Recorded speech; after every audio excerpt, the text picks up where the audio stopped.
Students, आज हम लोग बात करेंगे थर्ड एनएफ पे। नॉर्मलाइजेशन की मैं आपको दो नॉर्मल फॉर्म बता चुकी हूँ। फर्स्ट एनएफ क्या होता है, सेकंड एनएफ क्या होता है, ठीक है। तो इस वीडियो में आज हम बात करेंगे कि थर्ड एनएफ क्या होता है, कैसे हमें इसको चेक करना, कैसे चेक करेंगे कि भाई कोई रिलेशन हमारा थर्ड एनएफ में है या नहीं है, या कैसे कन्वर्ट करेंगे, डिकम्पोजिशन कैसे होगा। तो सबसे पहले हम ये जानते हैं कि इसकी डेफिनेशन क्या है। तो पहले हम इसको जानेंगे थर्ड एनएफ कहता क्या है, ठीक है।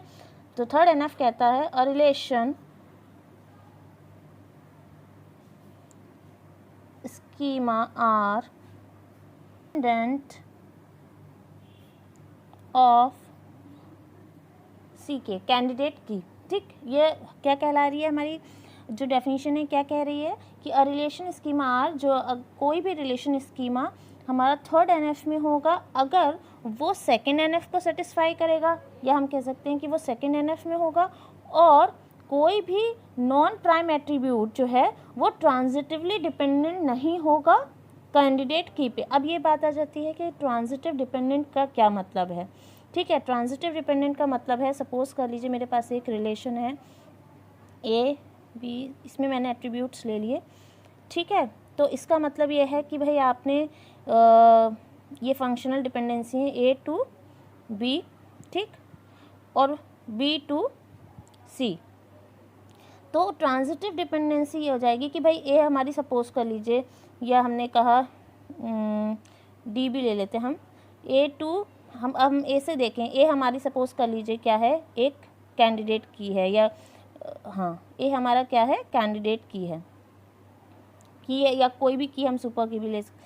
तो ए से क्या हो जाएगा, बी भी हो रहा है, बी क्या है हमारा नॉन प्राइम। प्राइम और नॉन प्राइम को मैं पहले भी बता चुकी हूँ। नॉन प्राइम वो एट्रीब्यूट होता है जो कि आपका ना ही वो किसी की का पार्ट हो और ना ही वो की हो, ठीक है। प्राइम एट्रीब्यूट हमारा होता है कि या तो वो पार्ट ऑफ अ की हो या होल की हो। जैसे कि यहाँ पे एक ही सिंगल एट्रीब्यूट है तो वो भी की हो सकती है, या हमारी मोर देन वन एट्रीब्यूट जो है कंबाइन करके हम उसे कोई भी कैंडिडेट की बना सकते हैं। तो यहाँ पे क्या कह रहा है कि ए जो है किसको फाइंड आउट कर रहा है, नॉन प्राइम को। मतलब यहाँ पे नॉन प्राइम, और नॉन प्राइम किसको फाइंड आउट कर रहा है, नॉन प्राइम को, क्योंकि ए तो यहाँ पे हमने मान लिया कि कैंडिडेट की है, ठीक है। हम सारे इससे फाइंड आउट कर सकते हैं, ए टू बी भी हम एक्सेस कर सकते हैं, बी टू सी हम चले जा रहे हैं, और ए टू डी। तो ये क्या कह रहा है, जब हम ए टू बी जा सकते हैं तो B to C, it means कि हम ए टू सी भी जा सकते हैं। बट ये क्या है, ये वाली जो डिपेंडेंसी कहलाती है, ये कहलाती है ट्रांजिटिव डिपेंडेंट, कि आप कोई भी नॉन प्राइम एट्रीब्यूट किसी नॉन प्राइम एट्रीब्यूट को एक्सेस कर सके, ठीक। ये अलाउ हमें नहीं करने देना है, ठीक है। तो ये जो चीज़ है ये कहलाएगी ट्रांजिटिव डिपेंडेंट। अगर मुझे अपना रिलेशन थर्ड एनएफ में कन्वर्ट करना है तो सबसे पहले मैंने कहा कि वो सेकंड एनएफ में हो, मीन्स कि वो फुली फंक्शनली डिपेंडेंट हो। और सेकंड चीज़ आपकी आ जाती है कि कोई भी उसमें फंक्शनल डिपेंडेंसी, ट्रांजिटिव डिपेंडेंसी ना हो, मतलब कोई भी नॉन प्राइम एट्रीब्यूट किसी भी नॉन प्राइम एट्रीब्यूट को एक्सेस ना कर सके, ये हो गया।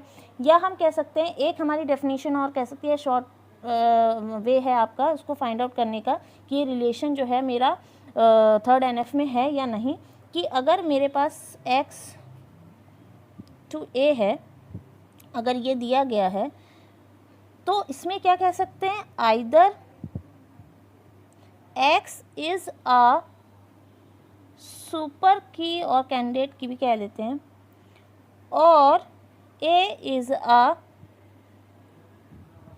Prime attribute. क्या मतलब हुआ इसका, कि x अगर ये क्या होगा, या तो ये सुपर की हो या कैंडिडेट। सुपर की क्या, कैंडिडेट की क्या होती है, हमारा minimal subset of super keys. मतलब मिनिमल का मतलब हो जाता है कि हम उसे फर्दर और सब डिवाइड नहीं कर सकते, कि अगर मैंने उस की में से कोई भी एट्रीब्यूट अलग कर दिया तो वो सारी एट्रीब्यूट्स को एक्सेस नहीं कर सकती, तो वो हमारी क्या हो जाती है, कैंडिडेट की। तो जो मिनिमल सेट ऑफ एट्रीब्यूट्स या मिनिमल सेट ऑफ सुपर की हमारे कहलाती है कैंडिडेट की। तो हम यहाँ सुपर की भी कह सकते हैं, कैंडिडेट की भी।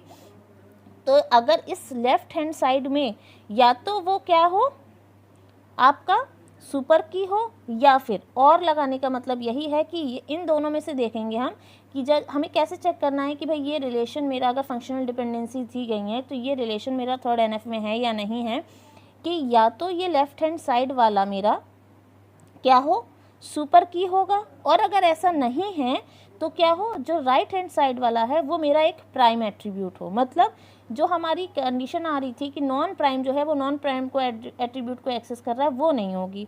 तो या तो एक्स सुपर की और ए जो है मेरा प्राइम एट्रीब्यूट, ये दोनों में से कोई एक होगा तो वो हमारा रिलेशन कहलाएगा थर्ड एनएफ में। और अगर ऐसा नहीं है तो मुझे अपने रिलेशन को क्या करना पड़ेगा, थर्ड एनएफ में लाने के लिए डिकम्पोज करना पड़ेगा। ठीक है,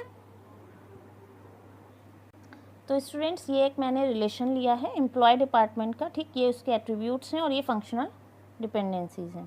तो अब इसमें मैंने क्या लिया है, एसएसएन जो है मेरा, इसको मैंने क्या लिया है, एक आपका की हो गई है, ठीक है, एक सुपर की मैंने मान लिया कि इससे आपका एक्सेस कर सकते हैं। अब इसमें जो देखा जाए तो ये हमारी जो फंक्शनल डिपेंडेंसीज हैं, इससे हम देखा कि एसएसएन से सारी एक्सेस हो रहे हैं भाई, ये वाली सारी एट्रीब्यूट्स हो गए, और डी नंबर से क्या हो रहा है मेरा, डी नेम और DMGR एसएसएन, ठीक है।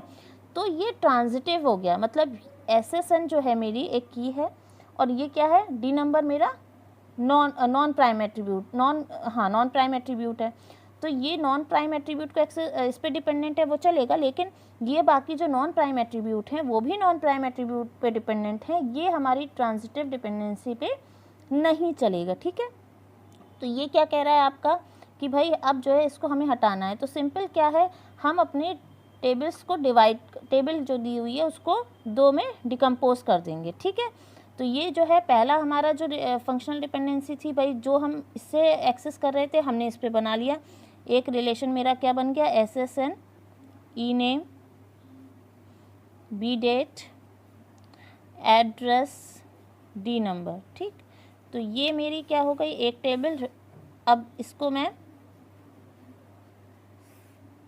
एम्प्लॉय 1 करके मैं इसे नाम दे सकती हूँ, जो भी आप नाम देना चाहें। और एक मैंने इसका बना दिया डी नंबर डी नेम। ठीक, तो ये जो है आपका दूसरी टेबल हो गई। तो इन दोनों में अब क्या है, ये जो मैं कह रही थी इसमें एक प्राइमरी की क्या होगी, डी नंबर, और इसको यहाँ पे मैंने क्या बना दिया, फॉरेन की। ठीक, यहाँ पे ये क्या है, प्राइमरी की, इसकी प्राइमरी की क्या है, प्राइमरी की एसएसएन है। तो जो मेरी प्रॉब्लम थी ट्रांजिटिव डिपेंडेंसी की वो दूर हो गई और मैंने अपने रिलेशन को कन्वर्ट किस में कर लिया, दो रिलेशन में कर लिया। ठीक है, जिससे कि मेरी ये ट्रांजिटिव डिपेंडेंसी हट जाए। तो ये इस तरीके से हमें अपना कन्वर्ट करना होता है। अब हम जैसे कि हम यहाँ पे हमने चेक करना था, या हमें जैसे ये तो चलिए समझ में आ गया, कोई आपको ABCD करके हम लोग रिलेशन दिए होते हैं, एग्ज़ाम्स में भी आप लोग देते हैं, किसी कॉम्पिटिटिव एग्ज़ाम्स में भी देते हैं। एग्जाम्पल ले लेते हैं कि हमें जल्दी से चेक कैसे करना है कि कोई भी रिलेशन हमारा थर्ड एनएफ में है या नहीं। तो इसके लिए मैं एक एग्जांपल ले लेती हूँ। आपका ये रिलेशन है और ये इसकी फंक्शनल डिपेंडेंसीज हैं। तो हमने कहा कि भाई कैसे कहेंगे कि आपका ये क्या है, एक हमारा थर्ड एनएफ में है या नहीं है।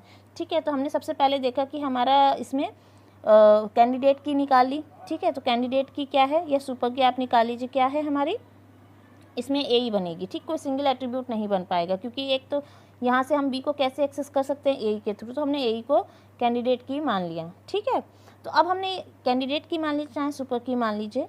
तो अब हम ये देखेंगे कि जो हमने पढ़ा था अभी कि एक्स टेंड्स टू ए, कि या तो ये क्या हो आपका सुपर की और कैंडिडेट की, और या ये क्या हो प्राइम एट्रीब्यूट। इन दोनों में से या तो ये होना चाहिए या फिर ये होना चाहिए। तो यहाँ पे अगर मैं देखूँ तो ये क्या है, हमारा कैंडिडेट की है ये। ठीक है, तो ये मेरा सेटिस्फाई कर रही है कि अभी तक ये जो फंक्शनल डिपेंडेंसी थी थर्ड एनएफ में थी।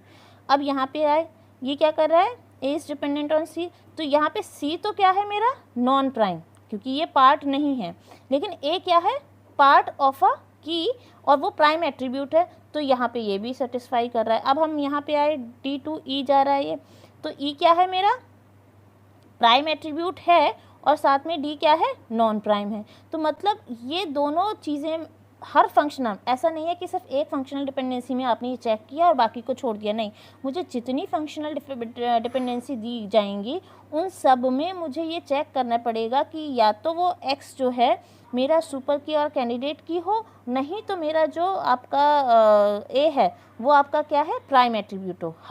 हर फंक्शनल डिपेंडेंसी में ये कंडीशन होनी चाहिए। तो इस तरीके से मैंने चेक किया तो हमें इतनी स्पीड में पता चल जाएगा कि हमारा जो रिलेशन दिया गया है वो थर्ड एनएफ में है या नहीं। अगर नहीं है तो आप समझ जाइए कि या तो फिर सेकेंड एनएफ में है कि नहीं। तो ये हमारा जल्दी से हम इस चीज़ को ध्यान रखेंगे आप, तो ये कभी नहीं भूलेंगे कि हम थर्ड एनएफ के लिए हमें क्या करना है। ये भी डेफिनीशन मान लीजिए एक तरीके से सेकंड डेफिनीशन हो गई आपकी, या आपका चेक करने का एक शॉर्टकट मेथड हो गया कि हमारा जो रिलेशन है वो थर्ड एनएफ में है या नहीं। ठीक है, तो आप लोग मेरे ख्याल से आप लोगों को थर्ड एनएफ अच्छे से समझ में आ गया होगा, और कैसे डिकम्पोज करना है वो भी समझ में आ गया। नहीं आ गया तो आप लोग कमेंट्स में लिख दीजिएगा कि कौन सी चीज़ समझ में नहीं आई, मैं उसके एग्जांपल्स डाल दूँगी। और प्लीज़ आप लोग इसको मेरे चैनल को सब्सक्राइब और लाइक करिएगा, ठीक है, जिससे आपके पास जितने भी मैं वीडियोज़ अपलोड करूँ तो वो पहुँच जाएँ आपके पास। ठीक है, थैंक यू।